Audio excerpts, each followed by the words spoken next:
Rembrandt van Rijn, the master painter who captured light and shadow. In the golden age of Dutch art, one name stands out like no other, Rembrandt van Rijn, a painter and etcher whose genius redefined how the world perceived art.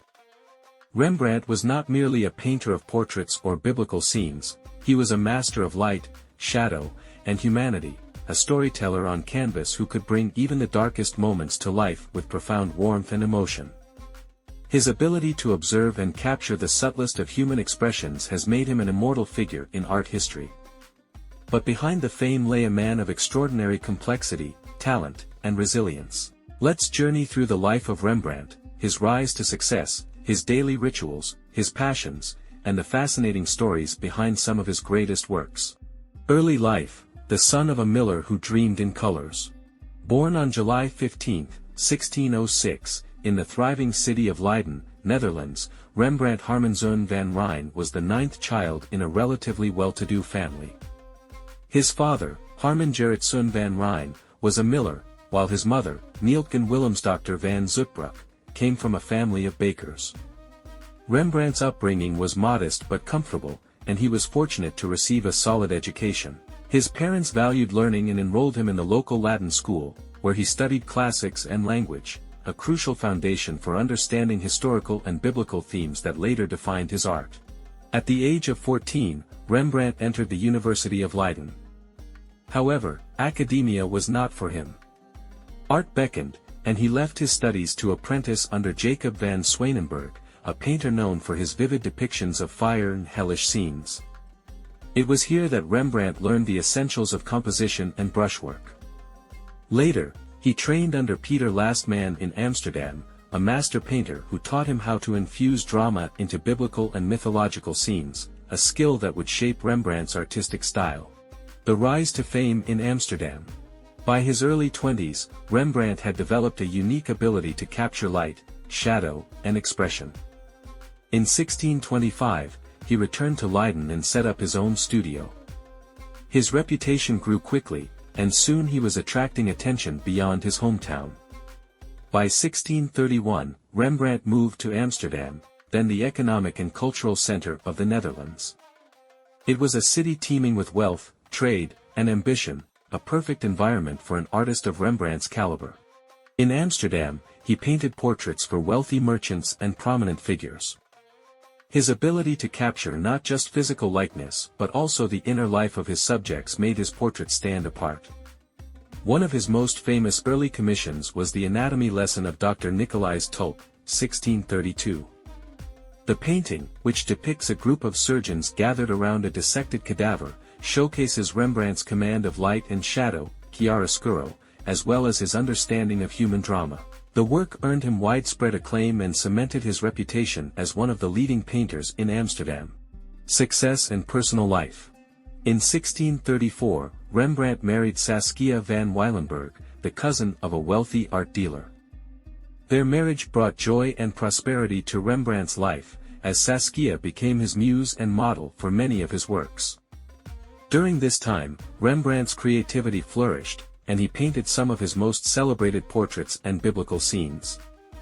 His daily routine was centered around his art, hours spent in his studio perfecting every detail, experimenting with composition, and studying the effects of light.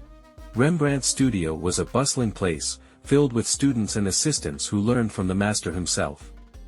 He had a habit of collecting rare and exotic objects, armor, shells, textiles, and other curiosities, that often appeared as props in his paintings. His love for collecting reflected his insatiable curiosity and desire to infuse his art with authenticity and depth. However, life was not without sorrow. Despite their deep love, Saskia and Rembrandt suffered tremendous personal loss. Of their 4 children, only one, Titus, survived infancy. Saskia's health deteriorated, and in 1642, she died, leaving Rembrandt devastated. Her loss marked a turning point in his life and work. His art became darker, more introspective, and imbued with raw emotion. Masterpieces that defined his legacy. Throughout his life, Rembrandt created over 300 paintings, 300 etchings, and 2,000 drawings. He explored themes of religion, mythology, and humanity with unmatched depth. Among his most famous works are The Night Watch, 1642, perhaps his most celebrated painting. This grand group portrait of a militia company is revolutionary for its dynamic composition and dramatic use of light and shadow. Unlike traditional static group portraits, The Night Watch is alive with movement and energy. Self-portraits. Rembrandt painted nearly 80 self-portraits throughout his life, capturing his evolution from a confident young artist to an aging man marked by hardship. These works serve as an intimate diary, revealing his triumphs, struggles, and vulnerabilities. The Return of the Prodigal Son, 1669, one of his final masterpieces. This painting depicts the biblical story of forgiveness and reconciliation with profound tenderness. The soft, glowing light and the father's gentle embrace of his wayward son convey an emotional depth that resonates to this day. Struggles and later life. Despite his success, Rembrandt faced significant financial difficulties later in life. His lavish spending habits, combined with a decline in commissions, led to bankruptcy in 1656. He was forced to auction off his beloved collection of art and curiosities, as well as his house. Yet even in the face of adversity, Rembrandt continued to create. During this period, Rembrandt lived with his son Titus and his second partner, Hendrik Stoffels, who became both his companion and model. Though the world seemed to turn against him, Rembrandt's art remained steadfast, and his later works reflect a profound maturity and introspection. The man behind the brush. Rembrandt was not a man of extravagance despite his early success. He was deeply devoted to his craft, often to the exclusion of everything else. He worked tirelessly in his studio, studying the effects of light and experimenting with different techniques. Friends and students admired his dedication but noted his tendency to be both temperamental and obsessive when perfecting a painting. Beyond painting, Rembrandt enjoyed collecting art, antiques, and costumes, which he often used as props. He had an eye for beauty in the unusual and mundane, capturing beggars, old women, and street scenes with the same reverence as wealthy merchants.